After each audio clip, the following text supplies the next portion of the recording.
नमस्कार साथियों, मैं रविंदर सिंह एक बार फिर जुड़ चुका हूं आपसे खबरीलाल में। जैसा कि साथियों, पूर्वी राजस्थान में सबसे चर्चित मुद्दा जो कि पांचना बांध का है, आज हम उसी पांचना बांध पर मौजूद हैं।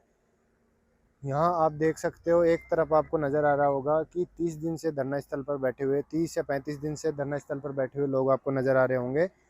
उसी के संदर्भ में हम यहाँ के एक युवा कार्यकर्ता या युवा नेता कह लो, उनसे बातचीत करेंगे कि क्या मुद्दा है, किन कारणों से इन्हें लगभग 35 दिन से धरना देना पड़ रहा है और 2008 का मुद्दा जो अभी तक क्यों नहीं सुलझ पाया। नमस्कार जी। आपको सबसे पहले तो मैं आपको धन्यवाद देता हूँ, आपको और आपके न्यूज़ चैनल को। आप तह तक जाते हैं और हर जगह की सारी सिचुएशन को लेकर के सोशल मीडिया पर आप जारी करते हैं, जिससे कि जन-जन तक ये जा सके। तो आपने मुद्दा बताया जैसा कि ये नहर का मुद्दा इतने दिन से सुलझ क्यों नहीं पा रहा है। सबसे पहले तो देखो, जो बंदे आवाज़ उठा रहे हैं कि हमारे लिए पानी दीजिए, वो लोग खुद सरकार में थे और सरकार के टाइम पर उन लोगों ने ये कोर्ट में आपकी तरह पहले भी आदेश निकलवाए थे, उनकी खुद की सरकार थी, लेकिन पता नहीं वो लोग उस टाइम पे चुप हो गए और अब वो लोग फिर से राजनीतिक षड्यंत्र रच रहे हैं। जैसा कि कहीं ना कहीं हम रामकेश मीणा के बारे में कह रहे हो, पिछली जो अशोक गहलोत जी की सरकार थी, उनमें वो अशोक गहलोत जी के सलाहकार रहे थे। उस समय क्यों नहीं इस समस्या को सुलझा पाए वो। उसमें देखो, गहलोत जी को तो हम क्यों कहेंगे, लेकिन रामकृष्ण मीना जी है मेन दो। तब तब भी उनको उनके क्षेत्र में पानी जा रहा था, तब वो लोग खुद राजनीति सक्रिय थे, उनकी सरकार थी और उन लोगों ने आवाज़ उठाई थी और फिर उन लोगों ने आवाज़ दबा दी थी। अब उनका जो कार्यकाल निकल गया, अब दूसरी सरकार का कार्यकाल आया है, अब वो लोग पता नहीं कौन सा राजनीतिक षड्यंत्र खेल रहे हैं और फिर से अब डिमांड कर रहे हैं।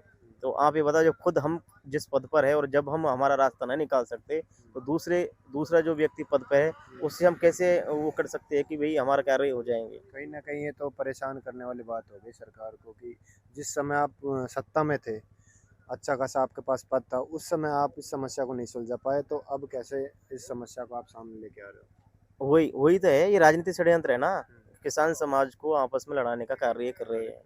तो मैं आपसे ये जानना चाहूँगा कि ये पांचना डैम की वो कौन सी नहर है जिसको लेकर अभी जो गुजर पक्ष के लोग धरना स्थल पर बैठे हैं, जो पानी रोक के बैठे हैं, उसको आप थोड़ा सा उसके बारे में बताइए। तो साथियों, जैसा आप देख सकते हो, हम उसी नहर पर मौजूद है जिसको लेकर 2008 से चर्चाएं तेज है। यहाँ के जो लोग हैं, उनका कहना है कि हम इस नहर पर पानी जब तक नहीं रोकेंगे, जब तक कि सबसे पहले पानी की व्यवस्था हमारे गाँव के जिन गाँवों की ज़मीनें गई हैं, जिन गाँव विस्थापित हुए हैं पांचना बांध बनने के कारण, जब तक उनके पानी की समस्या सरकार नहीं सुलझा पाती है, जब तक ये पानी रोक कर रखेंगे। इसके बारे में और यहाँ के जो युवक हैं, उनसे बातचीत करेंगे। नमस्कार, बताइए इसके बारे नमस्कार। इसका देखो, मैं एक मुद्दा यही मुद्दा है, हमारे जो लोग हैं 39 गाँव के, इनकी ज़मीन गई है, में। इनका ये माँग ये है कि हमारे लिए सबसे पहले तो नहर बनाई जाए। देखो, अभी वहाँ पे नहर है जो एक छोटी नाली के रूप में ये है। नहर है जो गैर कमांड है, कमांड एरिया क्षेत्र के लिए है। वैसे तो गवर्नमेंट का मतलब गवर्नमेंट को जब ये बांध बना था, तो उनको सोचनी चाहिए कि जिनकी ज़मीन चली गई और उनका ऊपर स्थल पे जो ज़मीन है, उनके लिए नहर निकालनी चाहिए उस टाइम पर। लेकिन हो सकता है उस टाइम पे हमारे नेता, हमारे लोग जागरूक नहीं थे, हम पिछड़े हुए लोग हैं, हम शिक्षा की तरफ अभी-अभी आने लगे हैं। तो और उस टाइम पे पानी भी था, अब पानी जलस्तर भी नीचे चला गया है, तो अब हम लोगों को भी पानी की ज़रूरत पड़ने लग गई है। और ये जो ना नहर निकली थी ना, उस टाइम पर ये नहर का कुछ हमारे लोगों को पता नहीं था क्या है, क्या नहीं है, और नहर निकल गई, है ना? तो अब अब इस नहर से हमें कोई दिक्कत नहीं है, नहर बन गई, चलो वो भी किसान है, उनके लिए अच्छे से पानी जाओ, हमें कोई दिक्कत नहीं है। लेकिन हमें दिक्कत तब आ रही है कि जब हमारे गाँव के लिए हम नहर की माँग कर रहे हैं और हमारी लिए नहर नहीं बन रही है। और नहर भी बनाई थी सरकार ने, वो एक गाँव सिटी में नाली होती है, नाली के रूप में बनाई नाली थी। के रूप में तो वो तो आप देख लेना, आपने देखनी हो तो, या आपने देख ली होगी। ये धरातल की बात है। ये वही नहर है जो खंडीप गांव के आसपास के क्षेत्रों को पानी मुहैया कराती है, जो खंडीप गांव में दूसरा पक्ष है जो धरना स्थल पर अभी बैठे हैं, जी, जिनका ये अल्टीमेट वही दिया वही गया है नहर है। 28 तारीख को। यदि बिल्कुल। उन तक पानी सरकार नहीं पहुंचाती है, तो 28 तारीख को रेल रोकने का उनका प्लान है आगे। देखिए, वो उनका अधिकार है, वो रेल रोको, भई वो उनकी डिमांड करेंगे, उनसे हमें कोई ऐतराज़ नहीं है ना? वो उनकी माँग करो, सरकार से हर किसी का दबाव बनता है, लेकिन वो लोग मिल कर के अगर दबाव बनाएँ, तो हो सकता है कि रास्ता जल्दी उलझ जाए।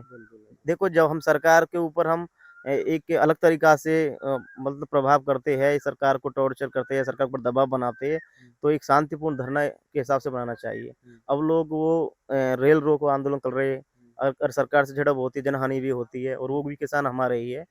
तो हम तो ये चाहते हैं कि वो लोग उस रूट को अपनाने के बजाय वो लोग इन किसानों से मिले, किसी एक ये नहीं कि एक नेता का मतभेद है, किसी और भी नेता है उनके समाज से, उन नेताओं के ज़रिए हमारे जो न कार्यकर्ता है, हमारे संघर्ष समिति के लोग हैं, उनसे मिले, मिल कर के 360 गाँव के लोग और भी है जो नदी के लिए पान रही है, उनका मूल संपर्क तो उनका टूटा है, वो भी पानी माँग रहे हैं। ये तीनों लोग बैठ कर के और सरकार पर दबाव बनाएँ तो ऐसी नौबत ना आए कि रेल रोकनी पड़े और इनके स्वतः ही कार्य हो जाएँगे, जल्दी कार्य हो जाएँगे।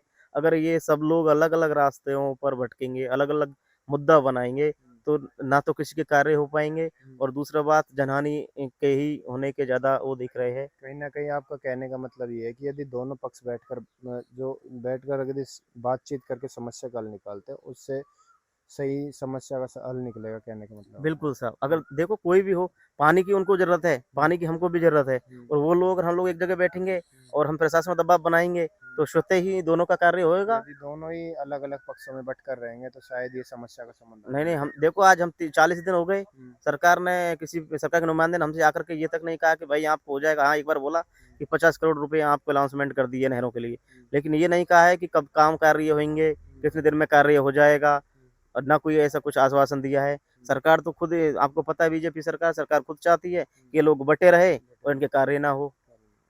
बहुत-बहुत धन्यवाद हमसे बातचीत करने के लिए। तो साथियों, जैसा आपने देखा, हम आज आज मौजूद थे पांचना डैम की उस नहर पर जिसको गुर्जर पक्ष जिनकी पांचना डैम बनने पर ज़मीनें गई हैं, गाँव स्थापित हुए, वो इस नहर को रोक कर बैठे हैं। क्यों? क्योंकि उन्हें पानी नहीं मिल पा रहा है। इसी प्रकार की और भी मैं आपको अपडेट देता रहूँगा। जब तक के लिए बने रहें मेरे साथ खबरीलाल में। धन्यवाद।